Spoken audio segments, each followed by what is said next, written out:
I love this. Okay. You have a restaurant bit. I love this. With a napkin.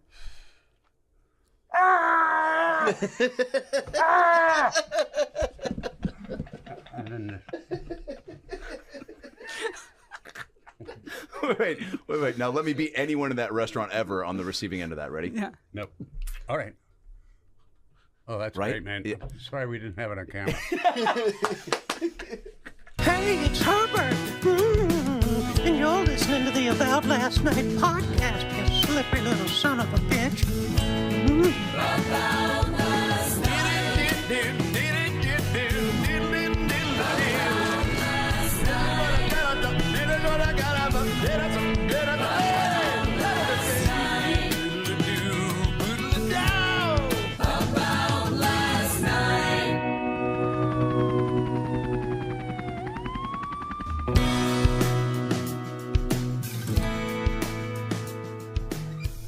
This is an honor, and I for a little backstory. Yeah. I met you at the Comedy Store. What? The Comedy Store over here on Sunset. Okay. And you saw me on stage. Briefly chatted after. You were funny in the 2 seconds that we talked afterwards, which was a treat. And then I saw you at the Laker game a few nights after, and you were so sweet. Came up to me, chummed it up, told me like 10 stories in 5 minutes about the Laker days. Sorry. Yeah. You were telling me stories about being next to Bird and Magic courtside with like Jack. Well, that's true. Yeah. How many of these stories has Kales heard? All of them? So many. Yeah? Well, most of them, I think. There's some, I'm thinking maybe I should leave for part of the episode because maybe there are some he has that I don't know. Right. How many years did we have courtside Lakers tickets? Oh, you weren't born yet. Oh, you brought me. Oh, that's right. You were a baby. I was little. Whoa. You looked like Shaq. It Well, was who doesn't like magic. Shaq? Wait, what it about was Jack? magic at that point. Jack and yeah. Chevy, how cool is it that your daughter is Talking? Sorry. Do you enjoy going to the Comedy Store and like just being around, I guess comedy vibes at this point? Yeah. I do like it. Yeah. No, I'm going to be serious. For someone who's done so much comedy, I'm just always curious, like what makes you laugh at this? After doing so much, being at the forefront of so much, and providing so much joy and laughter, like what makes you giggle? Honestly, my dad was an extremely funny man. He was a publisher and an editor and a writer, and he just was so damn funny that it just I caught on. I guess I don't know. I improvise basically. That's what I do. You'll rarely, if ever, see me with a script that says laugh. It's just natural for me, and it seemed like it was natural for my father. Yeah. Who's dead now. Oh, I'm sorry. Well, very often when Dad gets a script, I've been around for this at least for the last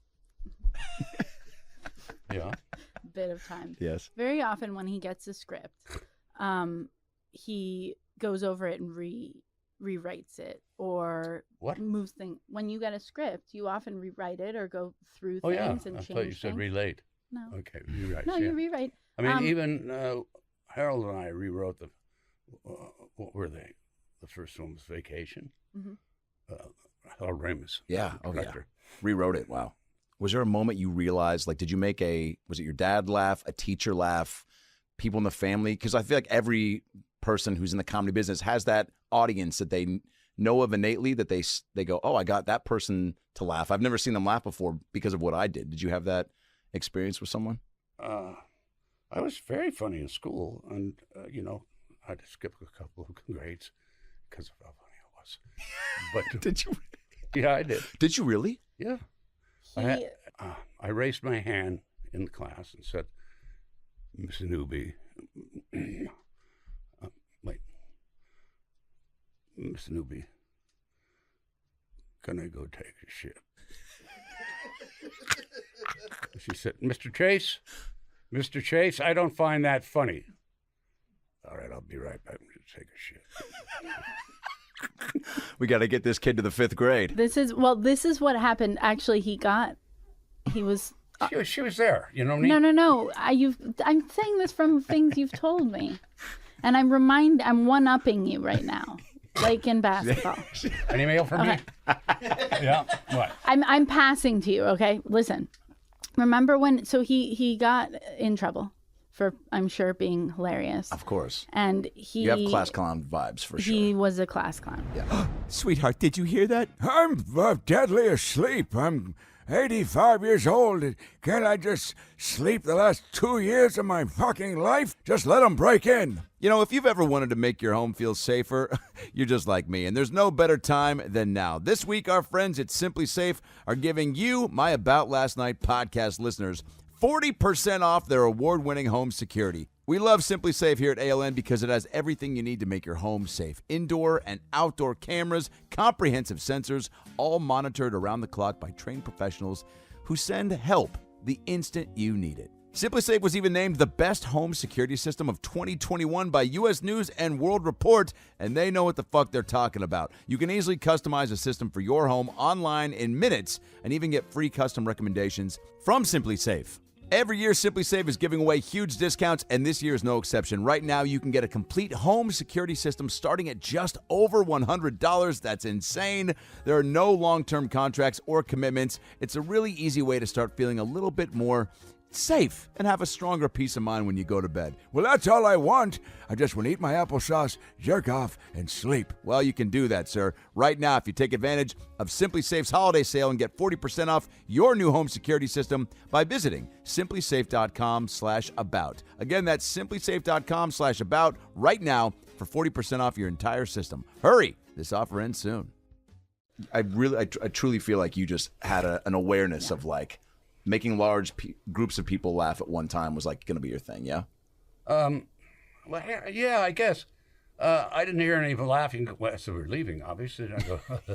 But it was funny to you. Yeah, the silliness of it. It's funny to me, and the silliness. Yes. It's not to hurt anybody's feelings or do anything like that. It's just, it seemed like, in a way, like an early kind of John Cleese. Monty Python types things. Yeah. Was that an influence for you? Well, not back then. They weren't even doing anything. That's right, yeah. But who did kind of influence you comedically? Who did you like when you were coming up that got you kind of like... Well, I told you my dad. Yeah. Chaplin. Chaplin was my first favorite. No shit. Yeah, because I'm a very physical comic. And the best. The stuff he did was just brilliant to me. And I know he was short, 3'11", I don't know. But... we'll Google it. Okay. Anyway. And Buster Keaton. Too. Yeah, Buster Keaton. Yeah. Who tore his arm off grabbing a thing. Subway car. Did he really? No. Oh. But he reached out as it was going by and just grabbed it like this and went out of the screen. I mean, just with the bus. Oh my God. Come on, that's good. That's so good. Harry Belafonte. There's a funny guy, huh? Harry Belafonte. I spent the summer in Vancouver with my best friend's mom and him, and she was an actress named Vivica Lindforce. And he was one of her great friends. Yeah. And he came out and stayed with us. And it was just, unfortunately, a dud. I mean, I expected to hear things about being anything. Yes. And he was a very nice guy, but he and Vivica would sit in the kitchen like that, and I'd put my ear out to hear what he'd said, and he'd say, "It's 5 o'clock" or something. No, just nothing. Nothing. No substance. By the way, if he's still alive today, I'd like to apologize to him for fucking his wife. Yeah, I was going to say. That's not it. I didn't mean that. For taking his mail. I'm sorry. That's what it was. I get those mixed up. Yeah. I think it's safe to say you're regarded as the best physical comedian of all time. I think that's really nice. I know. I feel that. I felt that way since I was introduced to you. I was telling you before as we were walking in. I was rewatching on Carson when you gave basically a demonstration of how to do a chair fall. And I'm watching this, and I'd never seen this before. And Carson's like, "Oh, we've got a chair, for you, and a glass of water, and you go up." And you give a whole breakdown of it. a whole break, like a comedy class at this point was blowing people's minds. I'm sure. I'm watching, being like, if I was a kid watching this, I'd be like, holy shit, the best in the biz is giving a breakdown of moment to moment and the intention of why you have the chair there and why you have the glass and it's. Do you remember this? And you're like, I do now, it's something to. You need something, a reason, and you have Mom there, and the glass is the reason to fall. You can't just fall over a chair. Yep. So you went off stage and you go, Mom, I'm going to go refill the glass, and then you walk back, and the way that you turn, and the chair's maybe 5 feet away from you, so when you turn to walk, it's just far away enough so that people aren't going to question, well, how come he didn't see it? Because the 2 steps you take towards the chair are just enough to not see it when you're looking straight forward. The way you hit it and make it look so effortless, but then I'm like, I watched like 10 times in a row because I'm like, it looks so calculated. And you fall, and then you even stick your ass up. The glass is still kind of hold. The chair, violently goes to the ground, which adds to the whole fall. Your legs are flying all, and then you just get up. We were great friends, Johnny Carson and me, till his death. He didn't smoke enough, that's why. And nobody knew he smoked. But of course, when it was commercial, he was and that killed him, COPD. Yeah.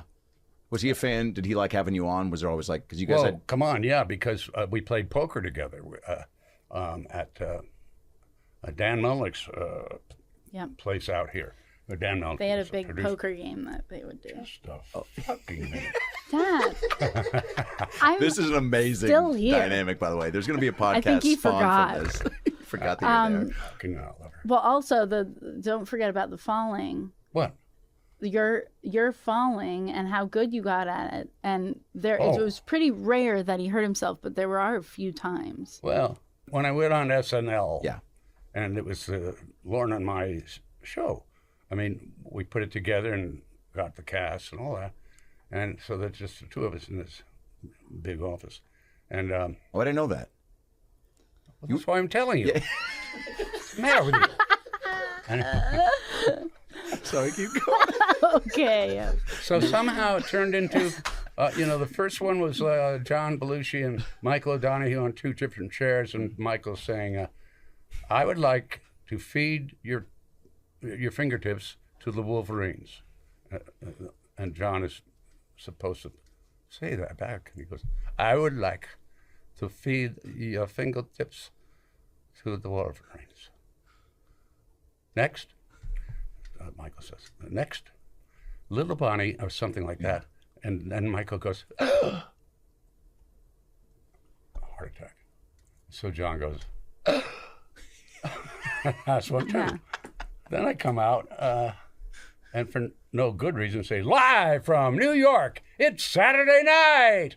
And that, I was stuck with that and falling. For the rest of the fucking year. So what I was going to bring up is... I'd come out and do a really bad, a hard fall over the stair banister onto a table filled with people eating and crush it and, just any kind of fall. Except it was... well, he would work with the prop master and make sure that everything was in the right place for the fall. And then there was one time, Willie Day, the prop man. Yeah. I didn't actually know that you preceded every Live from New York with a fall. So that became the thing for each episode. Yeah. And that was Lorne's idea, or did you guys kind of jam on that together? Lorne, there was no fall in the first one. Yeah. But the second one, Lorne knew I could take these tough falls. Yeah. And I said, listen, I don't want to just say live from New York on Saturday night. Let me do something. And he said, okay. So I'm starting to think, what's funnier? How about if every fucking show I fall and hurt myself, So that's where it began. But there was a fall with Dan Aykroyd was Jimmy Carter in a debate with Gerald Ford, me. Yes. You crush those. Yeah. So, I'd say things to the questioners there of like, I think it was Jane saying something with numbers or something. And I said, I understand there would be no math, before. Classic. As I understood it, you know. And then fall with the lectern in front of me, onto the lectern, and then not shortly thereafter, I peed blood. Oh, no. From the swear. fall. Yeah. Oh, my God. So, but, you know, the show went on. And then I was in the hospital for 2 weeks. Yeah. Yeah. Oh, man. You truly just anything for the laugh type mentality, or you just trust yourself too? Yeah, I trust myself. But, yeah, that was a tough one because the prop master, Willie Day, who was really a great old guy, but he had forgotten to, looking at the lectern, when it's facing you, you have just an open space kind of. So I went down, but in fact he had left a heavy piece of wood in the middle of the lectern. Oh, God. So I hit that with my abdomen, as it were, and peed. Can you break down for me the energy when you would fall, or how about when you do the live from New York at Saturday night? That energy in Studio 8H is, I mean, like, every person who's a fan of the show, people who might, like myself, who've dreamed about being on it, think about that moment, and to be a part of it in that way. Does it give you goosebumps to think about it, like the energy in the room? Because I know it's like unlike anything else. No, it makes me pee blood. Oh. With joy. I think that's a happy pee. Yeah. No. Hey, look at this! Come on, look, it's red. Anyway, come on. It was great to do the physical comedy because I was filled with that in my heart of hearts, and therefore people recognized that the show was going to start that way, and they looked forward to it. You know, I only killed 2 people falling,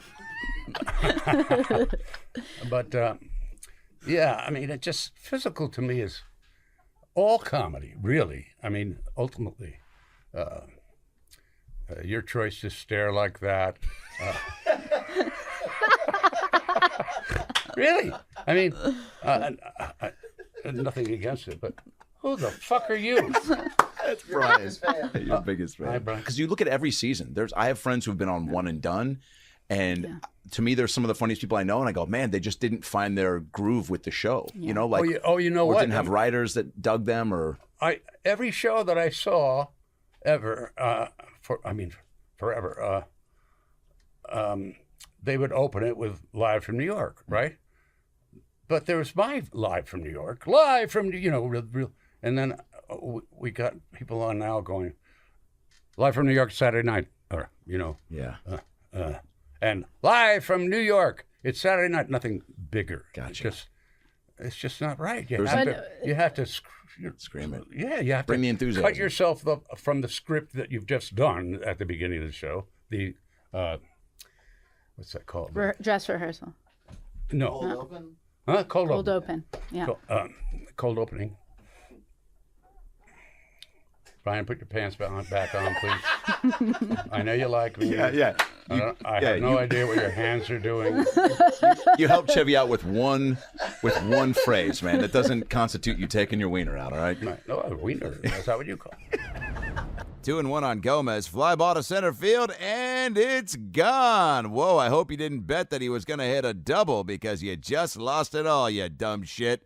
Are you guys feeling like sports betting's getting a little out of your realm of understanding? Do you feel like when it comes to sports betting, you don't know where to start? Do you understand the market's moving and which smart bets are out there, and you want to have fun and listen while you're doing it, but you just don't know what the fuck you're doing? Well, BetQL Daily, sponsored by FanDuel, is the must-listen show for sports bettors and sports fans alike. I like to sports bet. I don't know what I'm truly doing. I'm a fan. I follow the stats and the players, but I need pros to really give me the insights and break down what's going on so I can make my bets properly.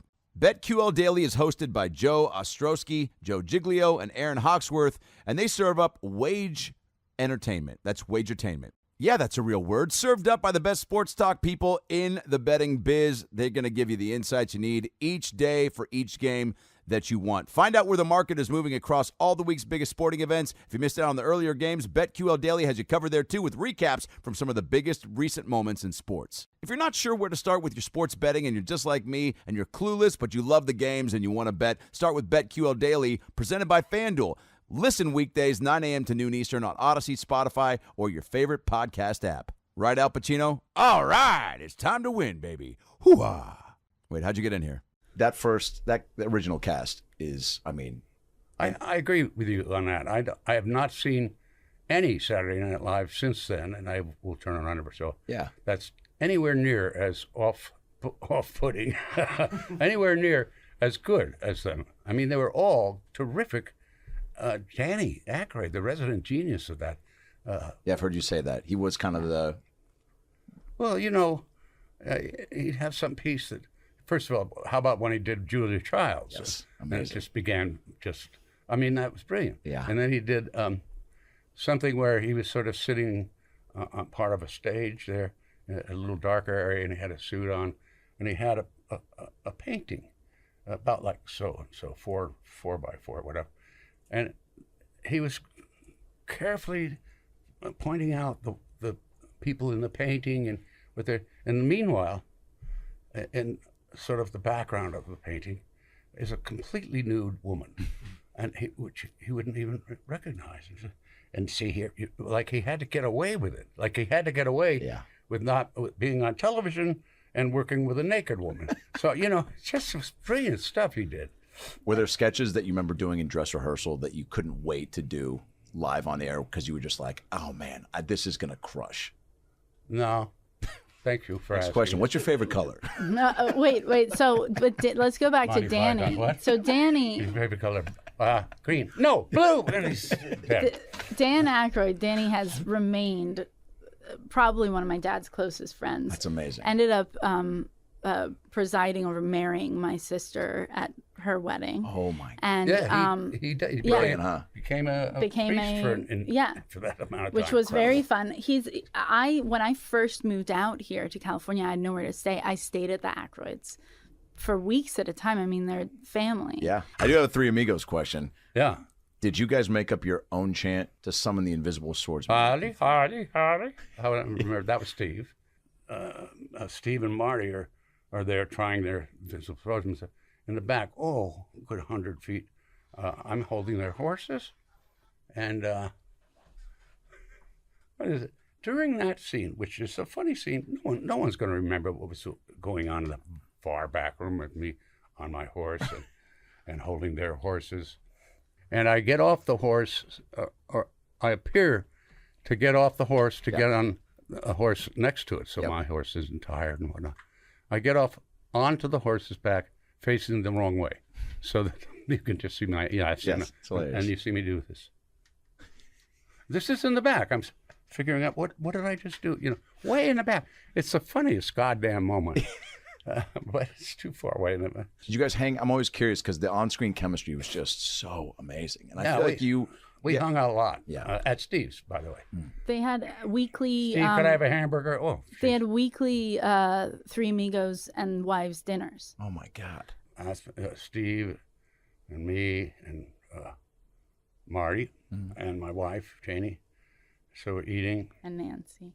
Huh? And Nancy was there, Marty's wife. Oh yeah, Marty's wife.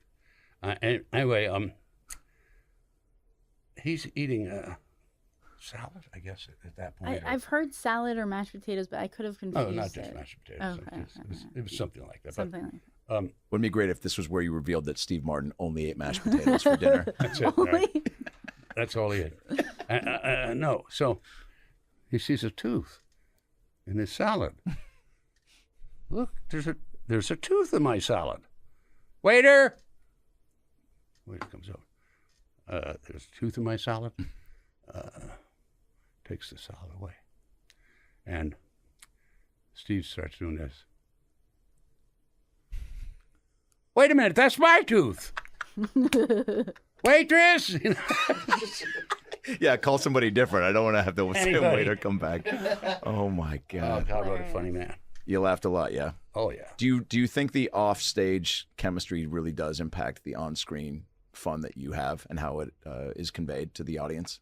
Well, no. Thank you. No, I think how it's conveyed. Let's think about that word that you used.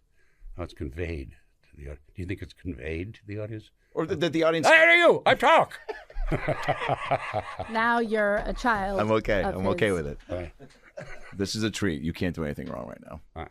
You can tell sometimes, right, when a cast doesn't have camaraderie, I guess is what I'm trying to say. And you saying that you guys hung out and were buddies, if you drink the whole thing with your nose, I'll give you $50. Oh. 50. Answer Christmas Vacation, answer for that example. question for yourself. will you? Okay. Christmas Vacation, for example. It seemed like that's a big ensemble film, right? Yeah. Like it seemed like, and to me, it's in my top 3 favorite movies of all time, and I'm not even fucking joking. Yeah. It's unbelievable. It's flawless to me. I loved it too. You did. Sure. Yeah. Why not? I mean, I was given permission pretty much by these guys, this cast member, that we were a family and for real, and that they didn't want to see me too upset or this or that. That's what my father was all about, take it easy, Clark, would you? That all that stuff. And I come out of that hiding myself near, I think it was a water tank or something, drinking some water because I've just. Is this when you opened the certificate, the Jelly of the Month Yes. Club? Oh, yeah, Yes. yeah. So the Jelly of the Month Club sent me into a spin back. One of the greatest spins of all time. Yeah. But the spin really starts when I come back out. That's the blood-sucking, heartless, toothless, dickless, fuckless. Yeah. Okay, so that's what I now found I could do with the whole family there, Yes. And you get the shot on me from behind my family, waiting and looking, Yes. and me going over words like that. Yeah. But each one of them is holding about a 3-foot by 2-foot card that has, 6 of those words. And the next one, so I could just go forever. Oh, because I wrote them out on the cards. I was just going to ask, how do you remember? Because it's a lot. Well, cue cards. Because you can't remember that much. But you have to And be make in the it look moment. like Clark is so fucking pissed that he just can't stop himself. So everybody, so you just kind of, and because you've gotten used to obviously being good at reading cue cards, so you're glancing down and then just. Well, they staying. only had like 4 words on a cue card, but Right. no problem. But So at SNL is can't where remember that how many I started. wrote though. What? It started at Saturday Night Live. And they he's- were sentences. I mean, they were long he's- yeah, things. Yeah, he's but you have to continued not that. look like you're reading them. Yeah, totally. Everybody else since then in SNL, you can see them talking, saying something, Yeah. and they're like this. The cute hello, and they're like, this. Like reading it. I mean, you can see it. Yeah. You can feel it that they're reading it. Takes you out of it. Poor like Bob De Niro. I love Wait, him. He's a good but, friend. And he doesn't want to come in and rehearse. Everybody else rehearses, not Bob De Niro. So he comes in and does his lines like this. On just a cue card. And the audience never knows where he's looking or why. Oh. Well, he's continued that though. You have continued that throughout some movies. Using the cue cards. Using cue cards here and there. Brilliant. Chevy, I pulled up the actual transcript. You wouldn't do us a solid and take us back down memory lane and read it, would you? Sure. Yeah, Really? Do it. Is this the Yeah, this actual... is verbatim. The Right. Frank Shirley was Brian Doyle Murray. By the yeah, way. crushed it. Again, Randy Quaid. How about when good God. I walk into Brian's office with a gift, and every gift is the same shape. And you're that's so been far left away on from it. him. And I'm very far away, and I say something, I don't remember what it was, but something to the effect of Merry Christmas. We got your Christmas card. Yeah. Yeah, Yeah. got your Christmas card. Thank you so much. And he goes, picks up the phone and goes, get me somebody, anybody. That's one of the best jokes I've ever seen. Put it down with the rest of those. Oh my God. My favorite, one of my favorite lines in the whole movie, and it's so quotable, is when everyone's walking out after you've had you've just showed your buddy the pool you're going to put in, and everyone's walking out, and you go, Merry Christmas, Merry Christmas, Merry Christmas, kiss my Merry ass, kiss his ass, Kiss my ass. Kiss his ass. Kiss Kiss your ass. your ass. Was that this? Happy Hanukkah. Okay. I don't know. Yeah, so many. It just came to me. I mean, Randy Quaid, was he just because that dynamic is synonymous with like just the great duos in comedy history, for sure. I From know. the sledding scene to him arriving, to you guys even getting eggnog and he's in a fucking sweater and he's just like bragging to you about it. And you're asking questions about his fucking trailer as if you're just trying to make holiday small talk. I know. I like it when he comes in. First of all, I love it when he's pissing in the morning on the back of my trailer. He says, shitter was full. He's still pissing. And then you turn to Beverly and go. But that also suggests that you don't ever have to see the inside of his trailer. Yeah. Because the shitter's full. And because it's that small and insignificant that they are. You know, the whole thing is working in the head of watching Brilliant. it. Even though you grabbing the when things are starting to fall off the rails and what's it called at the top of the banister when it's kind of loose. Oh. And then you just cut it off and then Oh, wait, it's fix the newel post. fix the new post. But you cut it off with a fucking I've been chainsaw. totally crazy. My wife's come up to me and said, "Clark, please, fix the new post." I think that says it all. Yeah. Then I'm now, violent. Go ahead. We're still friends, by the way, with Beverly. Talked to her maybe 2 days ago. Amazing. And she's, around here, local. She's a great gal. And, Great. Yeah, that on-screen chemistry as well. You felt that it was a true. She is such a good actress. I mean, amazing. She made it look good. And, this is the thing about fucking Hollywood is you can't take a woman that good and that fine an actress and still a fine-looking woman and just forget it. Just forget anything she's done. Don't give her a job. Yeah. I mean, she's not been in anything. Yeah. And, she's I know I'm hilarious. headed there, but so far I've got this show. Let me see. I'm reading. Yeah, please. Yeah, that's. Oh, thanks. So let's set it up. So it was so everyone's you finally got your Christmas. Now wait a bonus. minute. I'll do the acting. Oh yeah, I did this. Because it's Jelly of the Month Club, right? Yeah. I'm looking at it. Yeah. What is it, Clark? Something bigger than you expected? Hey, if any of you are looking for any last-minute gift ideas for me, I have one. I'd like Frank Shirley, my boss. Of course, now Randy starts moving. Yeah. He's going to get him out of his office. Kidnap him. I want him brought right here with a big ribbon on his head. And I want to look him straight in the eye. And I want to tell him what a cheap, lying, no-good, rotten, four-flushing, low-life, snake-licking, dirt-eating, inbred, overstuffed, ignorant, blood-sucking, dog-kissing, brainless, dickless, hopeless, heartless, fat-ass, bug-eyed, stiff-legged, spotty-lipped worm-head sack of monkey shit that he really is. Holy shit. Where's the Tylenol? Oh my fucking God. That'll cost you a lot. Oh my God. Dude. Mm-hmm. That I'm never Are gonna we forget finished? that. Just about. Hey, Caleb, are we best friends? Yeah, Milton. I come to your house every day and stare at your mom's boobs while I eat your snacks. I pretty much think that means we're best friends. Okay, cool. Just wanted to make sure that you weren't using me for my mom's boobs and my snacks. Yeah, definitely not.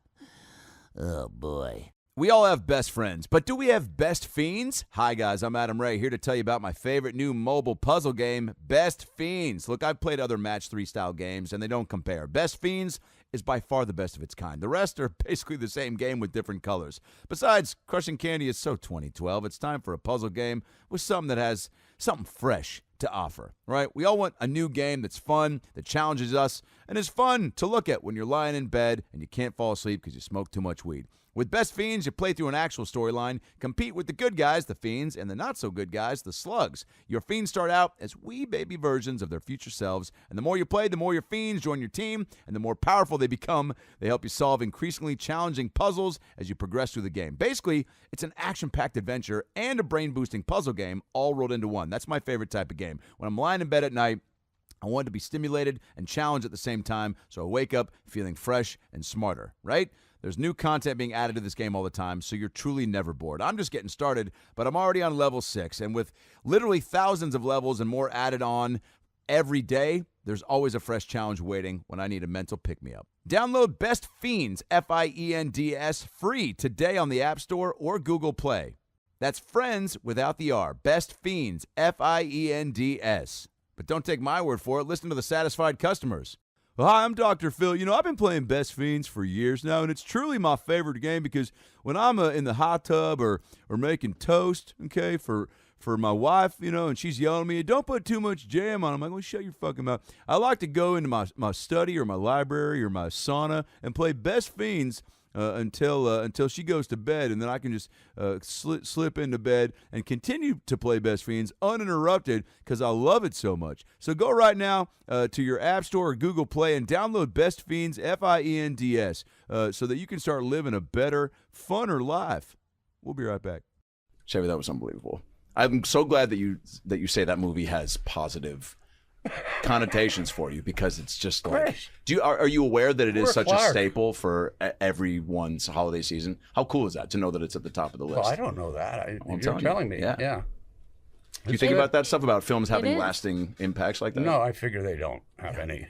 It's a good way to think of it. Hey, look, a Cagney film. Look, you can get out. Yeah. No, I just don't really. I have to remind myself that I'm good and that people like to see me. On the other hand, I remind myself that that's not true. That nobody gives a shit. They're new stars or Harrison Ford or whatever. I mean, and I love Harrison, but he's shorter than me. Yeah. It's always nice talking to him. You're what, 6'5"? No, 6'4". Oh, okay. 6'4". 3/4 something. Yeah. Do you think that made the falls funnier, being tall? I think so. Yeah. There's much further to fall for the audience. So. Yeah. Even when you yell, it's like, to me, that's like another weapon in the arsenal that is not. When you yell, like, I immediately think of like, Ellen, hey, Ellen, when you're trapped in the fucking what do you call it? Attic. The attic. That whole thing when you see everyone, and then even when you're trying to open the window and you smack yourself in the face, like, there's so many little things that you do that are almost, I don't know if they're throwaways for you. No, they aren't. In fact, at the time, it was all improv, and I'm alone. They're shooting me. The reason we're shooting that scene at all is because we were in Breckenridge, where the skiing the thing was shot, and just had a huge snowstorm and couldn't get out. So the director said, let's shoot the scene in the attic. And I'm trying to think of what I'm going to say or do in the attic. I think it opens with me standing in the attic or something, and somehow I'm caught up there, and first I go to the door, or I came up and do things like not loud enough, Yeah. Hey. Yeah. And you start shaking it, and then you even did it real quiet, like, hey, like, oh shit, like a realization of yeah. And then I make my way to the window that opens up about 12 feet away. But on making my way, I found that there were boards I could walk on. And I realized that, for real, this is for real. I realized that one board comes up and another comes up the other way. So I make it my business to step on the first board, which hits me in the back of the head. And the next step is on the other board, which hits me in the face. Dude, this is just perfect Clark Griswold shit, Dude. So you're just discovering that in the moment. Yeah. Oh my God, dude. It's great. Truly brilliant. Two more Christmas Vacation questions. When the light, when you're putting the bulbs together, and you read the script at this point, right? Certain moments are like big key plot points, right? And like getting the lights to work after everything is going to be huge. Is it, the push in on your face? Meanwhile, a shot happens to hit the house, which has bulbs completely all over the house. Yes. Like I'd just been busy, First you see me, nothing really up there, and I'm just setting them out. And so this thought on part of the audience that Clark has just come off of the worst adventure on that house with those fucking bulbs and everything. That's there in the back of your mind. And these are, for me, to leave people with a sense of what's happening, but not really show it. You can do it with your face. You can do it in some fashion. Like when I was doing this, I got so pissed. Remember, it wouldn't work, Yes. and so I can see the right side of my eye. These are they goats or they're The deer, the reindeer. Reindeer. Yeah. And He I broke get so his finger. fucking. I know. I see that thing, and I figure, to myself, it's probably made out of, just Plastic. no, because the plastic's what broke my finger. Oh shit. I mean, it's probably made out of something where it just Styrofoam. fall apart. Yeah. Styrofoam. Yeah. And so I really hit it. Well, so that's a real reaction. Yeah. Yes, but no. I would still have done that if I didn't, but no, it hurt. Wow. And I had a broken finger. Yeah. And the idea that Clark can hurt himself anytime in the film, it's just. But so sweet. Like it was such an affable, relatable. I mean, my dad, we dubbed him Clark Griswold after a while because he would just take these spills. He was so lovable. He just saw life through a set of goggles of just wanting everybody to have a good time at no cost or at every cost. And like being like, wife comes out and I only got 250,000 more lights. I'm going to staple these even if I staple my fucking hand to the roof. Like you were like this, like it was such a relatable dad. And even if you didn't have that dad, you're like, fucking, this is the guy that we all want, Didn't I go back on that ladder that went to the roof and I hit think he something fell and come back into off? Yeah. Oh, Yeah, you slid off the roof. Slipped. Yeah. Ellen comes out and says, Clark, dinner. And I've fallen not only into the bush, which was set there by the amazing prop guys, but also on the toilet that was there from the movie with... No, there was a movie that movie was with Mel shot Gibson there, and and Mel Gibson and Danny. Lethal Weapon? was it Danny? Yeah. Yeah. Oh yeah, Danny. Glover. Okay, Danny Glover and Mel Gibson was called what? Lethal Weapon. Yeah. Lethal Weapon. They had Glover sitting on the toilet and Mel coming in to the bathroom, and there's an explosion, isn't there? That shows the toilet leaving the entire house. Yes. And lands on the grass. Yes. Well, we don't want that in our film, so the good prop man just hid it behind a bush. They didn't want to have to carry it to the goddamn, prop truck. So when I fall out into that bush, I am now on the Lethal Weapon toilet. That's true. That's amazing. Yeah. Little full, a lot of sap. Yeah. Is there someone you've wanted to act with that you just like that was on your top that you have almost had a chance to or have that you were like, wow, I can't believe I got to do that?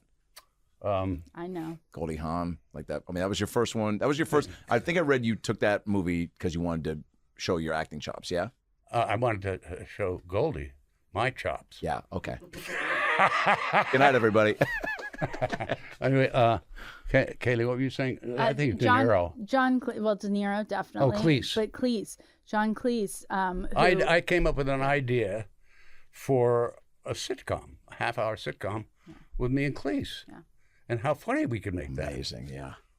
John said something to the effect of, I don't want to write anymore. I'm almost 80. Well, John tours a lot. Well, He tours. We had lunch with Camilla, his daughter, and John.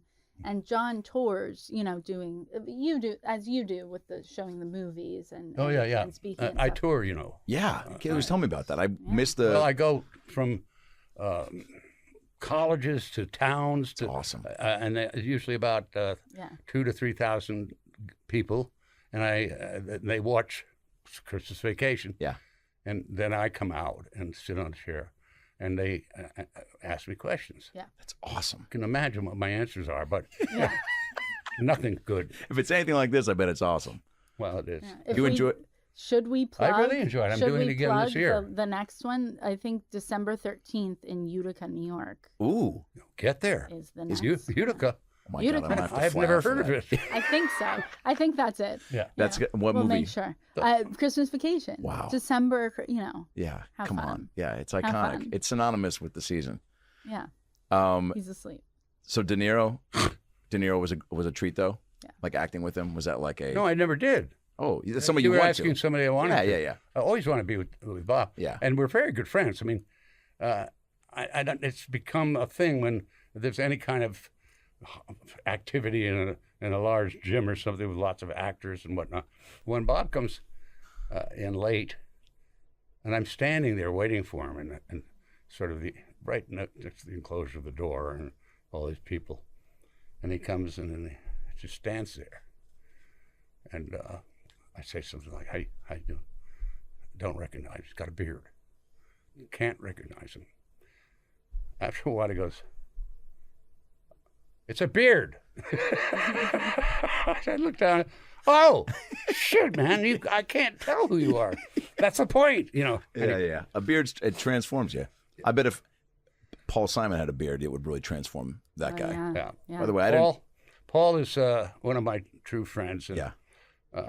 Just turned 80. He had the but he had the he's in Morocco or someplace, Ecuador. I don't know, but in any case, Paul, he's an easy fix. He's a very intelligent guy. Yeah. I mean, really, I feel closest to him in terms of what do we know about the world. But he's also very funny. When he did the turkey, Yes. the turkey, and said, On SNL, yeah. I just look stupid. Just stupid. Brilliant, yeah. That kind of acting is great for me. How did he, so he was a big comedy fan. Is that why he asked you to be in You Can Call Me Al, the music video? Yeah. Unbelievable. Yeah, and I learned that in the limo they sent for me on the way to that show. Shut the That's fuck true. up. No, I learned it in the car. And It's all one take, by the way. Yeah. That's right, one take. 96 million views on YouTube. And then at the end of the song, Yeah. I'm standing and Paul's next to me, and we're doing these steps that Paul had shown me that all rock people do, you know, dun, dun, dun, dun, you know, in these fucking videos. And I'm playing, for no particular reason, a trombone, one of slide trombone. Still looks like I know that, and Paul knows what he's doing with the horn. But I just get, as we go, and I can tell the song's going to end, I get closer and closer to hitting him in the head with until he breaks up. You can see he's breaking up. Yeah. Because I just got too close. I love how much David Letterman, when I would watch you on Letterman, like adored you. And that to me is Who did? David Letterman. Adored me? Oh, yeah. You could tell. And Well, why didn't he put me with those guests at the end of his fucking show? Why do you have 6 people and Bill Murray? I don't know. I knew why. Oh, really? Yeah, I don't think David adores anything. Gotcha. You know, David's who he is, but Yeah. nothing seems to shake him. Did you like doing talk shows? Oh, he's great. Yeah. I mean, I love being on his show. Yeah. So I mean, I'm just clowning around here Yeah, about yeah. not being picked for something, but yeah. I mean, Did you enjoy like having those kind of, because you were so loose with him, and I think what I enjoy is when someone's bringing who they are comedically, and somebody that just accepts it, vibes with it, lets you be you fully. You know. I think you're right about that. Yeah. Dave likes somebody to come in and do stuff, while Dave simply criticizes it. Anyway, yeah, I love the guy. It was a good back and forth. Chevy, I do need to know though. It's 3 feet long. How did you know that's what I was going to ask? I I had that look in my eye, didn't I? My doctor said, I'm still looking for the tip. Still looking for the tip. Where's this doctor from? That voice was amazing.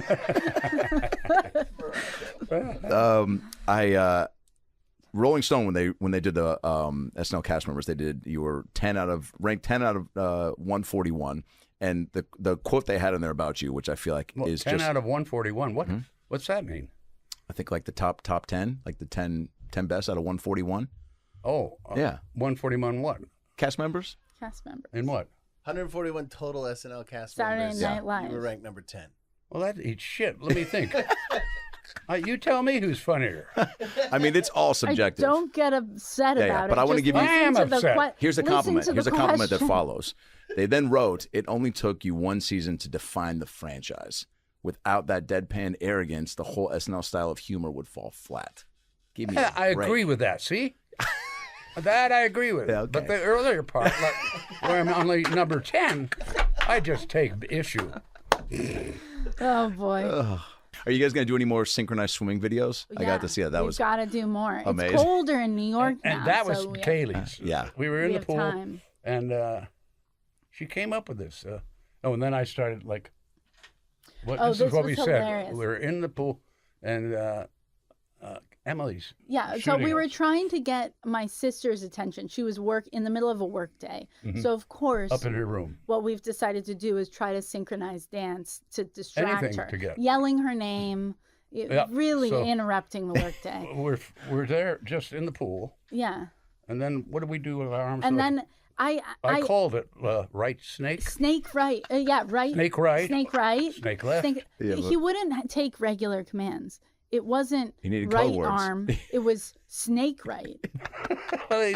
Our arms Which look like is snakes. Quite uncomfortable. was it. Snake right, snake Snake left, And then applause. we yeah, applause. I love that was my favorite part. Yeah. We got a little applause. Applause, yeah, little Make applause. heart And then- heart on head or Like Yep. this. top of the head. Yep. And then what was the last thing? And you dunked. We then down we down. slowly dunked into. I think it was disappear was that one. Disappear. Yeah, but- it didn't work out because I could see my back. Yeah, he actually. floated afterwards. Um, Well, but we're gonna come up with more of these. but Okay, I good. just oh love. no, we aren't.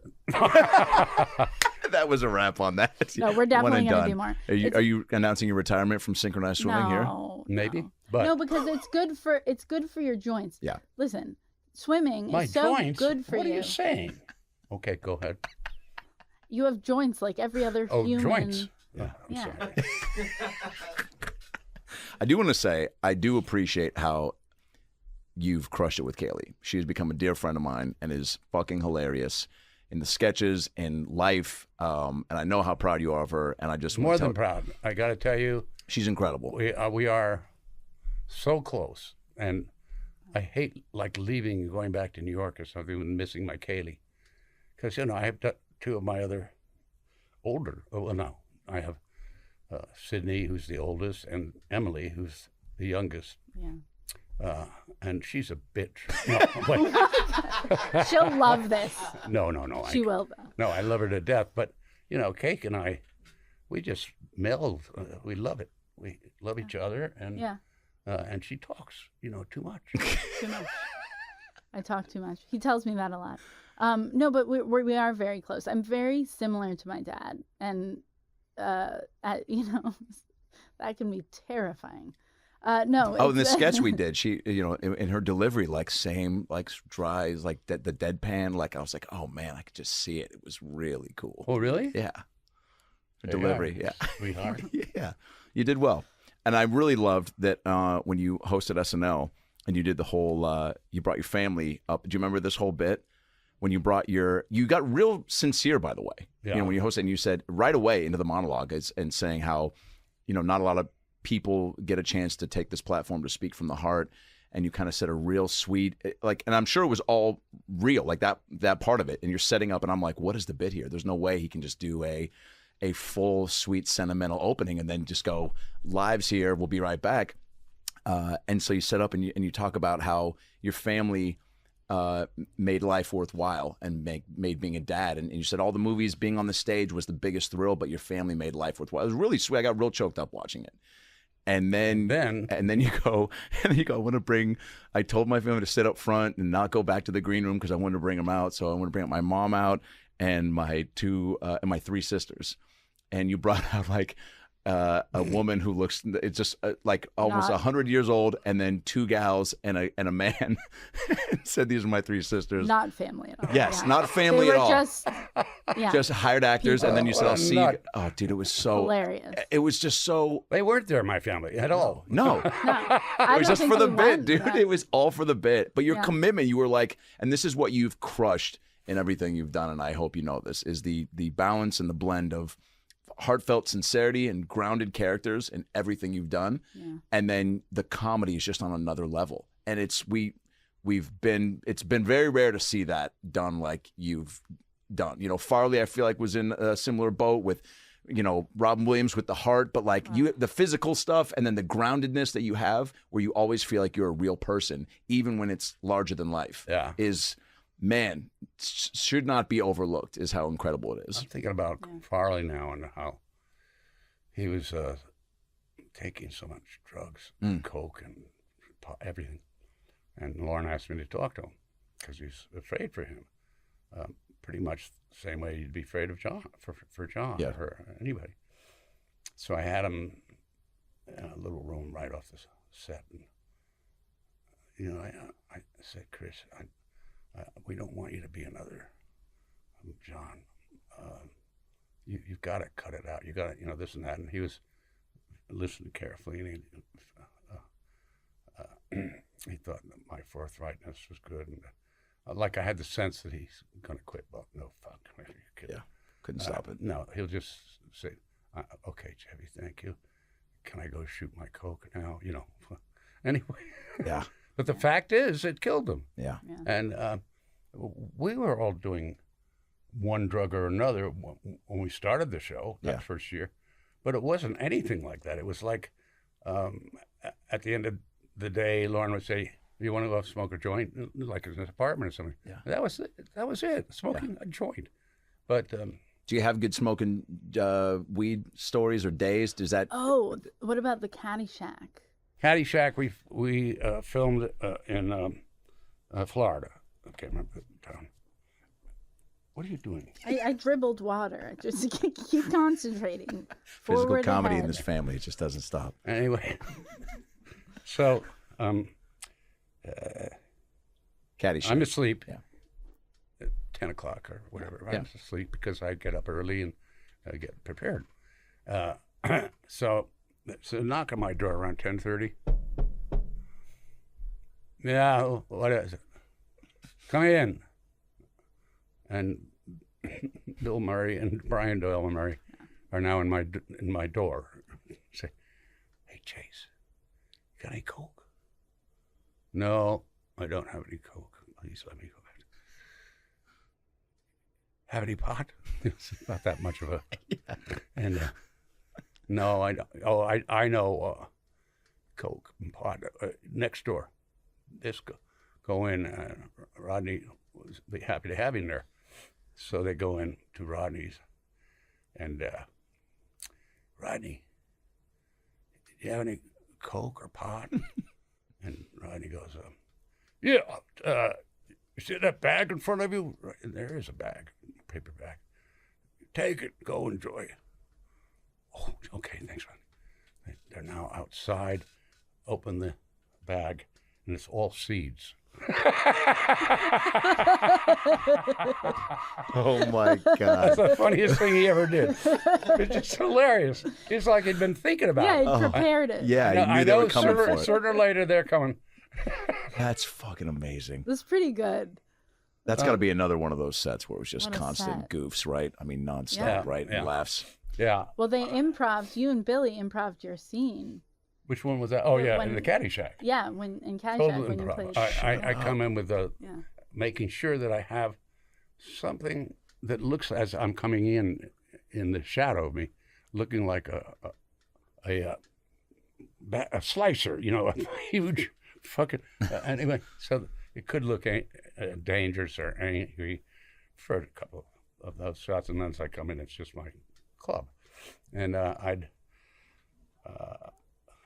Anyway, I knocked the ball into the Caddyshack, breaking the window. And they show Bill, who's strangely enough, with little sort of animals and people that he makes out of clay. Yeah. So he's done. He's gone. And dangerous. There's something very dangerous about Bill. And so I come in with that thing, and the ball has now landed on. It's landed on a fake grass pillow thing on a table. I haven't broken the glass, and do you mind if I play through? One of my favorite things, because that's a real golfer's term. Yeah. I never play golf. Fuck it. So, you mind if I play through? And Billy goes, no, that's good. You have a pool, don't you? at your house. We have a pool. This is all made up right then. We have a pool and a pond. Pond would be good for you.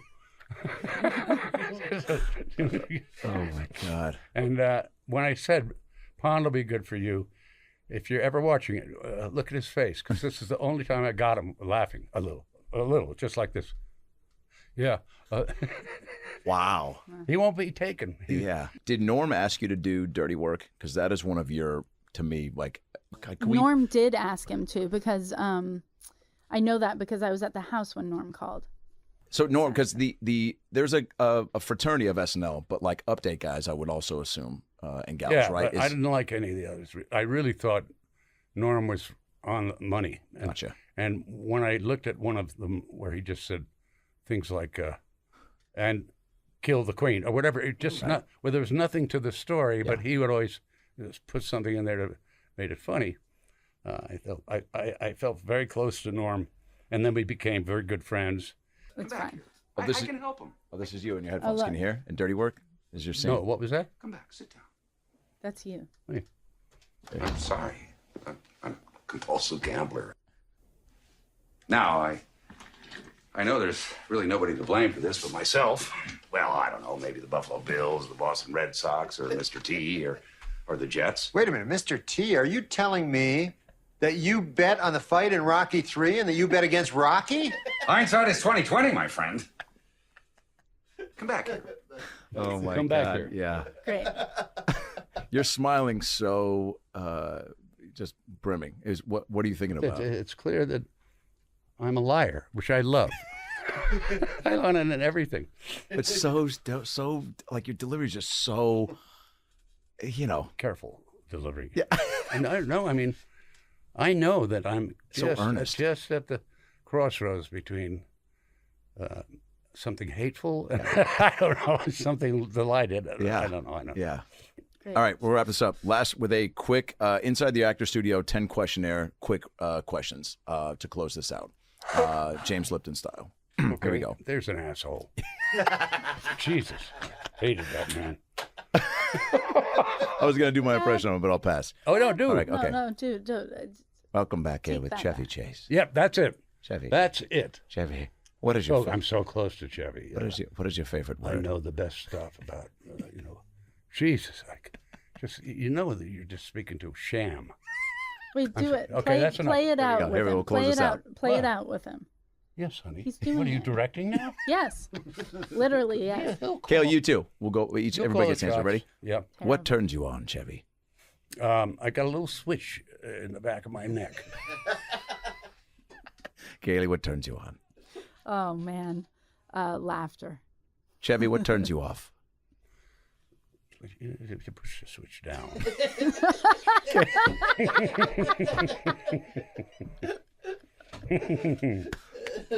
I don't know. Bravo. No, it's perfect. Caley, what turns you off? Too much seriousness. Chevy, what is your favorite curse word? Vaginal. I don't know what that Yeah, no, it's perfect, dude. Don't question anything. Caley, what is your favorite curse word? Definitely anything. My dad has the best because they're all usually off the cuff. One word, Caley. I would say cock breath.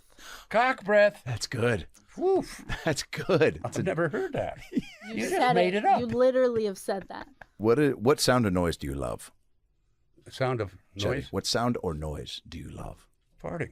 I think a big blasting furnace fart. Always funny. Mm-hmm. Always funny. I don't want to get to the point in life where I don't laugh at a fart. Yeah. Right? Yeah. Well, that's sad for you. Cheers. That was amazing. Caley, what sound or noise do you love? I'm going to actually copy that one fart. And I'm going to tell you, I've seen, my dad used to walk through the room. The only person I've ever met that can fart on command. He would walk through the room while I was watching something. On command. Come on. And trip and fart at the, so. No, I Could fart. Chaplin do that? Simultaneously fart. It's like and a Chaplin, but I fart and then my whole body plunges forward Yes. as if it was, the fire was strong enough to, you know. And then he'd run out of the room. That was it. That was the only hello while I'm watching TV. That's the coolest dad shit ever. Yeah, yeah. Just to make you laugh. It makes my wife want to leave me again. Yeah. And when I called home, when I moved to LA, I'd call home. And when I went to college too, and Dad would, on occasion, just fart into the phone. Just fart into the phone and hang out. I did? Yes, in the kitchen. And What, did I just leave my fart on the phone for everybody that's what I else? realized later. No. Is I had put my Don't face tell to this that phone. story. No, it's a lie. Okay. Okay. Kaylee, or Deleted? Chevy, what sound or noise do you hate?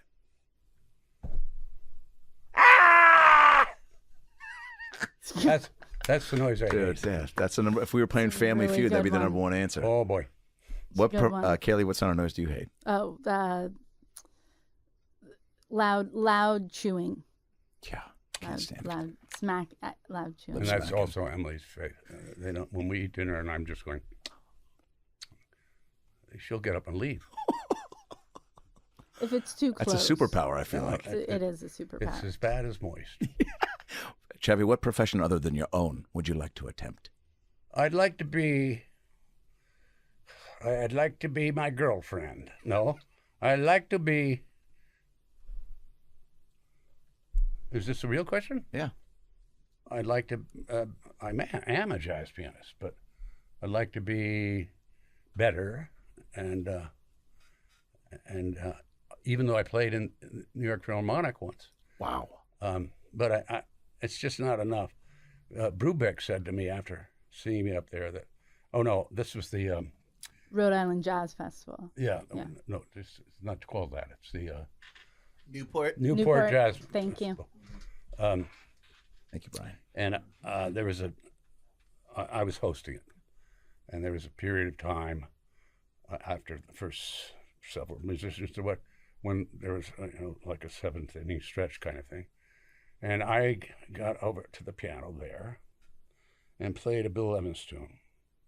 It might have been Waltz for Debbie, or it was largely a beautiful tune of his, which Or I'd Alice learned. in Wonderland. Yeah. Yeah. And the audience was settling down, and there was Dave in the what do you call him? Off stage. Okay, it's good enough. And okay. You're crushing it. Yeah. Anyway, he says, "Who needs me? I mean, with you there playing, who needs me?" Yeah. And that was a big compliment. Wow. I loved it. Big And he asked me what the tune was. And I said, "It's Bill Evans' tune." And I could suss that David never heard of Bill Evans, which is the worst thing in the world. Oh yeah. Why do you love the piano so much? What is it about it when you sit down to play? Like, what comes over you? Usually I'm under the piano, and the piano comes over me. When you're seeing, do you play for the holidays? Will you play like you got one in the house? Obviously, yeah. No, I'm frankly always embarrassed playing because I think I'm not good enough. It's really true. Because his expectation is all the way at the top. Yeah. So how can you be? Right. All right, Kaylee, what profession other than your own would you like to attempt? I haven't gotten far enough in my own to want another one. Good answer. What? Far enough than your what? Yeah. What? Actor, sketch comedy, and music. That's all the things I do. I love all of Can't it. think, think about another Can't thing. think about another thing. Absolutely. Yeah. What profession would you not like to do, Chevy? I would not like to be a whore. Great answer. Great answer. Seriously good answer. Yeah. I've seen those Wow, HBO documentaries. I can't top that. You know I don't what whores think... are, don't you? Sorry. Yeah, go ahead. How do you think my parents met? Yeah. That's a nice calling. I would say I can't think love of you, Mom. anything worse. All right, last question. If heaven exists, Chevy, what would you like to hear God say when you arrive at the pearly gates? Sit down and shut up. What about if he complimented something comedically of yours? If he was a fan of something, what would you want him to? I want to say, I saw this. And yeah, I know. I saw that foul play. It ate shit. That's not a compliment. Oh, it isn't. No. Oh, sorry. A compliment. Yeah. Yes, of course.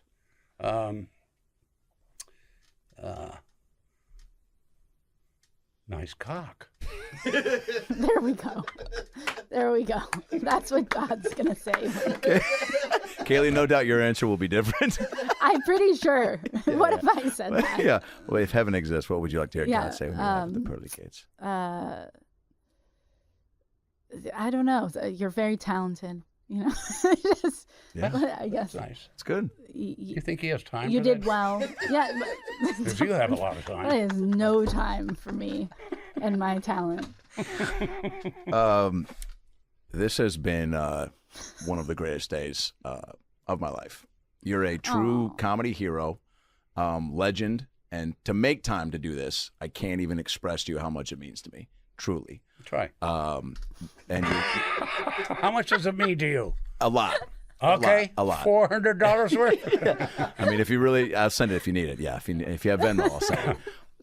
Your daughter is a delight. It's been a true joy getting to know her, and I know she helped facilitate this, and I really appreciate it. It's just, and I hope you had a good time. This was. We did, and this is the best girl I've ever known. Yeah. This girl right here. You crushed it.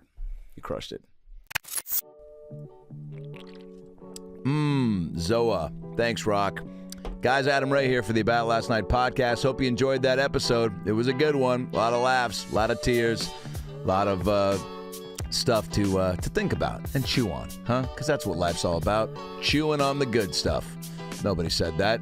Maybe Denzel did. Maybe Tom Hanks did. Maybe they said it together in Philadelphia. The point is, click subscribe right here on the ALN logo so you can get more episodes and stay up to date when new content drops. Highlights, animations, clips. It's all here for you, baby. I'll see you next time. Whoop, I don't know how to blink.